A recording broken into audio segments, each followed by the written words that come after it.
Hi, my name is Mikhailo. I'm Suma Labs developer from Belgrade. I am on Node.js conference. I'm trying to take some new knowledge of things which I'm doing. Hi, my name is Adrian. I'm Adrian. I'm working for VoiceWorks for almost 7 months as a JavaScript developer.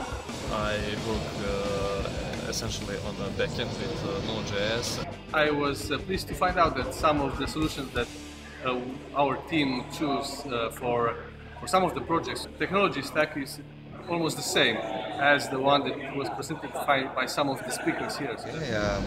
I'm Arturo. I work at VoiceWorks. You can see my name here. It's obviously Arturo. I had so much fun. I've got many stickers and t-shirts. And yeah, I'm looking forward to coming back next year.